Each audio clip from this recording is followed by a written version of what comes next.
Carl एक शांत स्वभावाचा माणूस होता. तो फारसं बोलत नसे, पण प्रत्येक वेळी तो तुम्हाला मोठ्या हास्याने आणि घट्ट हस्तांदोलन करून अभिवादन करत असे. आपल्या शेजारात 50 वर्षाहून अधिक काळ राहूनही कोणीही खरं त्याला नीट ओळखत नव्हतं. सेवानिवृत्तीपूर्वी तो दररोज सकाळी बसने कामावर जात असे. त्याला रस्त्यावरून एकटं चालताना पाहून आम्हाला नेहमीच त्याची काळजी वाटायची. दुसऱ्या महायुद्धात लागलेल्या गोळीच्या जखमेने त्याच्या चालण्यात किंचित लंगडं होतं. त्याच्याकडे पाहताना आम्हाला असं वाटायचं, जरी त्याने दुसरं महायुद्ध पार केलं असलं, तरी आपल्या परिसरातील वाढत चाललेल्या हिंसाच्या टोळ्या आणि अंमली पदार्थांच्या वातावरणातून तो सुखरूप पार पडेल का? जेव्हा त्याने आपल्या स्थानिक चर्चमध्ये पाद्रींच्या घरामागील बागेची देखभाल करण्यासाठी स्वयंसेवक हवे आहेत असा एक फलक पाहिला, तेव्हा त्याने नेहमीप्रमाणेच साधेपणाने नाव नोंदवलं. कोणत्याही गाजावाजाशिवाय तो फक्त तयार झाला. तो 87 वर्षाचा झाल्यावर अखेर तीच गोष्ट घडली, ज्याची आम्हाला नेहमी भीती वाटायची. त्या दिवशी तो आपलं पाणी देण्याचं काम संपवत असताना 3 टोळीतील तरुण त्याच्याजवळ आले. त्यांच्या धमकीकडे दुर्लक्ष करून कार्ल शांतपणे म्हणाला, "नळीमधून पाणी प्यायला आवडेल का?" त्या तिघांपैकी सर्वात उंच आणि कठोर दिसणारा म्हणाला, "हो, नक्कीच," चेहऱ्यावर एक वाईट स्मित हास्य घेऊन. कार्लने त्याला नळी दिली आणि इतर दोघांनी त्याचा हात पकडून त्याला जमिनीवर फेकलं.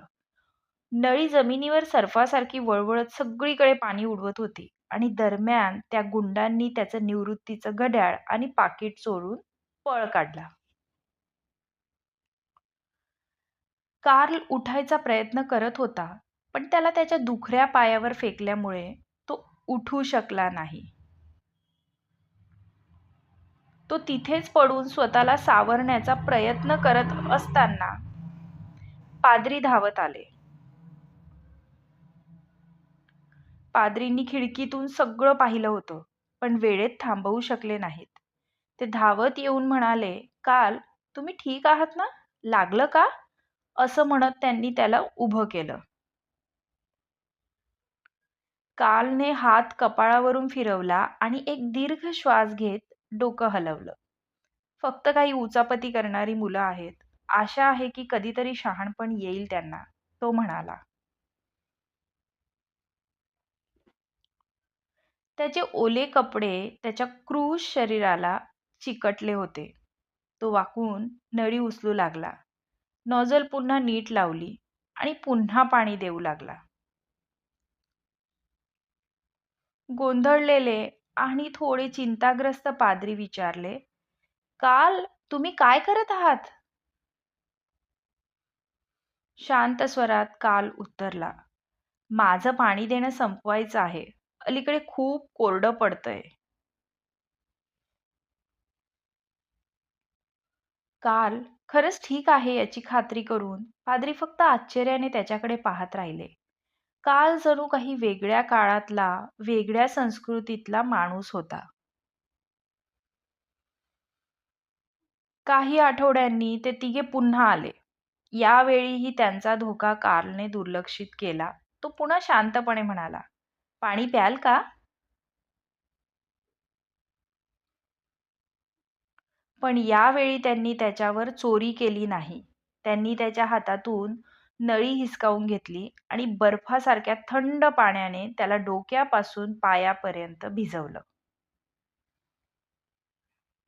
त्याची खिल्ली उडवून, टोमणे मारत, शिव्या देत आणि स्वतःच्याच हसण्यात गुंगून तेच रस्त्याने निघून गेले. कार्ल फक्त त्यांच्याकडे पाहत राहिला.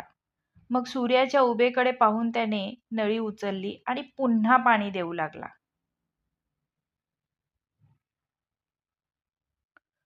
उन्हाळा हळू-हळू ओसरत होता आणि शरद ऋतू जवळ येत होता. एके दिवशी काल जमिनीत नांगरणी करत होता, तेव्हा त्याच्या मागून कोणीतरी झपाट्याने येताना त्याला जाणवलं. तो दचकला आणि पडून गेला, काही सदाहरित झाडांच्या फांद्यांमध्ये.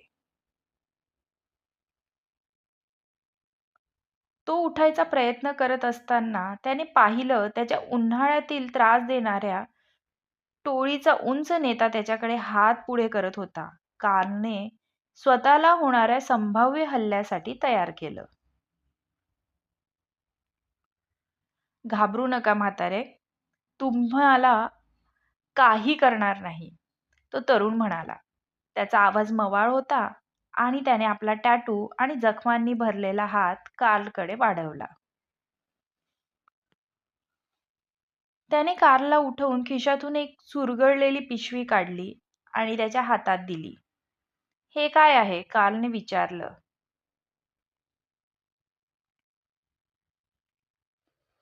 "हे तुमचं सामान आहे," तो म्हणाला. "तुमचं सगळं परत दिलंय, पाकिटातले पैसे सुद्धा." काल गोंधळून गेला. "मला समजत नाही," तो म्हणाला. "आता का मदत करत आहात मला?" तो तरुण थोडा अस्वस्थ झाला. पाय हलवत म्हणाला, "मी तुमच्याकडून काहीतरी शिकलो आहे." तो हळू आवाजात म्हणाला, "मी त्या टोळीत होतो आणि तुमच्यासारख्या लोकांना त्रास द्यायचो. आम्ही तुम्हाला निवडलं कारण तुम्ही म्हातारे होतात आणि आम्हाला माहीत होतं की आम्ही सहज करू शकतो.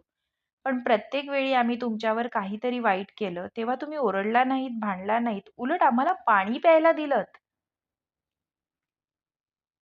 तुम्ही आमच्या द्वेषाला द्वेषानं नाही, प्रेमानं उत्तर दिलंत." तो थोडा थांबला. "आम्ही तुमचं सामान चोरलं त्या रात्री मी झोपू शकलो नाही. म्हणून हे परत आणलं आहे."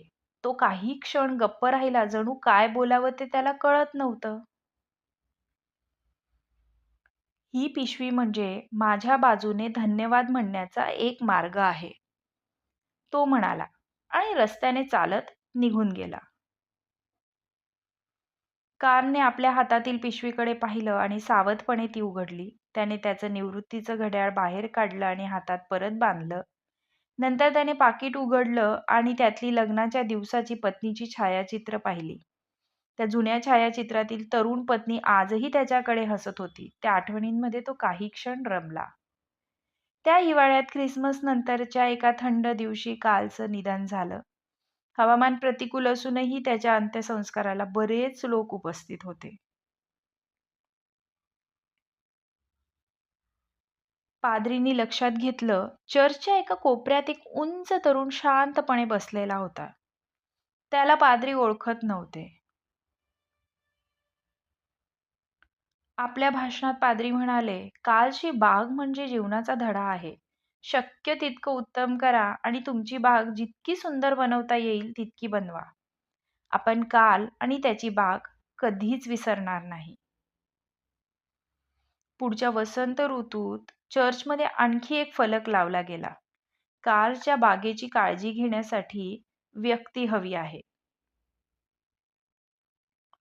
व्यस्त मंडळींनी तो फलक फारसं लक्षात घेतला नाही, जोपर्यंत एका दिवशी पाद्रींच्या कार्यालयाच्या दारावर टकटक झाली नाही. दार उघडल्यावर पाद्रींना एक जोड जखमी आणि टॅटू केलेले हात दिसले. त्यांच्या हातात तोच फलक होता. "जर तुम्हाला हरकत नसेल तर ही जबाबदारी माझी असावी असं मला वाटतं," तो तरुण म्हणाला. पाद्रींनी त्याला लगेच ओळखलं. तोच तरुण ज्याने कालचं घड्याळ आणि पाकीट परत दिलं होतं. त्यांना कळलं की कालच्या दयाळूपणाने त्या माणसाचं आयुष्य बदलून टाकलं होतं. पाद्रींनी त्याला बागेच्या शेडची किल्ली देताना म्हणाले, "हो, जा. कालच्या बागेची काळजी घे आणि त्याचा सन्मान कर." त्या तरुणाने काम सुरू केलं आणि पुढील अनेक वर्ष त्याने फुलं आणि भाज्या कालप्रमाणेच प्रेमाने आणि निष्ठेने सांभाळल्या. त्या काळात त्याने आपलं शिक्षण पूर्ण केलं, कॉलेजमध्ये प्रवेश घेतला, नंतर लग्न केलं आणि समाजातील एक मान्यवर व्यक्ती झाला. पण त्याने कार्लला दिलेली वचनं कधी विसरला नाही. त्याने कालच्या आठवणीसाठी ती बाग तशीच सुंदर ठेवली, जशी काल स्वतः ठेवला असता. एके दिवशी तो नवीन पाद्रींकडे आला आणि म्हणाला की आता तो बागेची काळजी घेऊ शकणार नाही.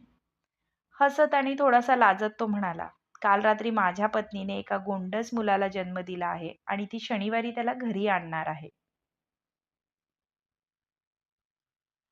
"वा, अभिनंदन," पाद्री आनंदाने म्हणाले. त्याच्याकडून बागेच्या शेडच्या चाव्या घेताना, "अतिशय सुंदर बातमी आहे. बाळाचं नाव काय ठेवलंत?" तो हलक्या आवाजात म्हणाला, "कार्ल. हीच तर खरी शिकवण आहे. प्रेम, दया आणि बदलाची शक्ती." ह्या गोष्टीतून आपल्याला असे शिकायला भेटते की कार्लच्या शांत, प्रेमळ वागणुकीने एका गुन्हेगाराचं आयुष्य पूर्णपणे बदलून टाकलं. द्वेषाला उत्तर त्यांनी प्रेमाने दिलं आणि त्या प्रेमानं द्वेष संपवला.